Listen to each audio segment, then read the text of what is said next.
ఈ రోజుల్లో అందాల ముద్దుగుమ్మలు గ్లామర్ షో చేయడం మనం చూస్తూనే ఉన్నాం. సినిమా ఆఫర్స్ తగ్గిన సమయంలో నిత్యం అందాలు ఆరబోస్తూ రచ్చ చేస్తూ ఉన్నారు. అయితే గ్లామర్ షో సమయంలో కొందరు దీనిపై పెద్ద ఎత్తున విమర్శలు చేస్తూ ఉంటారు. ఈ క్రమంలోనే ఓ ముద్దుగుమ్మని దారుణంగా ట్రోల్ చేయడంతో ఆమె ఇచ్చిన సమాధానం అందరినీ ఆశ్చర్యపరిచింది.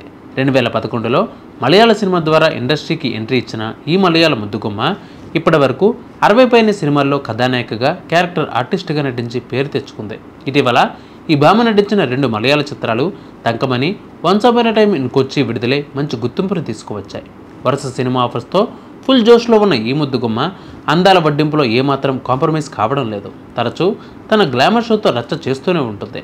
అయితే దీనిపై కొందరు నెటిజన్స్ ట్రోల్ చేశారు. అవకాశాల కోసమే మాలవిక అలా తన బాడీని చూపించుకుంటుందని కొందరు కామెంట్స్ చేశారు. దీనికి సమాధానమిస్తూ సినిమాల్లో గ్లామరస్గా నటిస్తే తప్పేంటని మలయాళ నటి మాలవిక మేనన్ ఎదురు ప్రశ్నిస్తోంది. ఇటీవల సోషల్ మీడియాలో గ్లామరస్ ఫోటోలు షేర్ చేస్తూ యువతకు నిద్ర లేకుండా చేస్తున్న మాలవిక తనపై నెగిటివ్ ప్రచారం చేసే వారిని పట్టించుకోనని చెప్పింది. ఎక్స్పోజింగ్ విషయంలో చాలామంది హీరోయిన్లను ఉదారంగా ఉంటున్నారని తెలిపింది. తాను ఒక్కదాన్నే గ్లామర్గా కనిపించడం లేదని, మిగతా హీరోయిన్లు కూడా బాడీ షో చేస్తున్నారని గుర్తు చేసింది. తమిళ, మలయాళ భాషల్లో చిత్రాలతో బిజీగా ఉన్న మాలవిక కాలీవుడ్లోనూ అవకాశాలు అందిపుచ్చుకుంటుంది.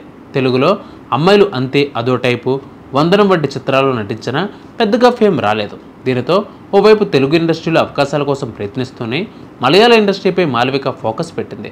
తన ఇన్స్టాలో మాలవిక షేర్ చేస్తున్న ఫోటోలు వైరల్గా మారుతున్నాయి. ఈ ఫోటోలు చూసి నెటిజన్లు నెటిపై ఫైర్ అవుతున్నారు. అవకాశాల కోసమే ఇలా ఎక్స్పోజ్ చేస్తున్న ఫోటోలను షేర్ చేస్తుందని కామెంట్లు పెడుతున్నారు. ఈ కామెంట్లపై మాలవిక తాజా ఇంటర్వ్యూలో స్పందించింది. అవకాశాల కోసమే ఫోటోలు షేర్ చేయడం లేదు, అయినా గ్లామర్గా నటించడంలో తప్పేముంది? నా గురించి ఉన్నవి లేనివి ప్రచారం చేసే వారి గురించి నేను పట్టించుకోవాల్సిన అవసరం నాకు లేదు. అలాగే చాలామంది హీరోయిన్లు గ్లామర్ పాత్రలో నటిస్తున్నారు అని చెప్పుకొచ్చింది.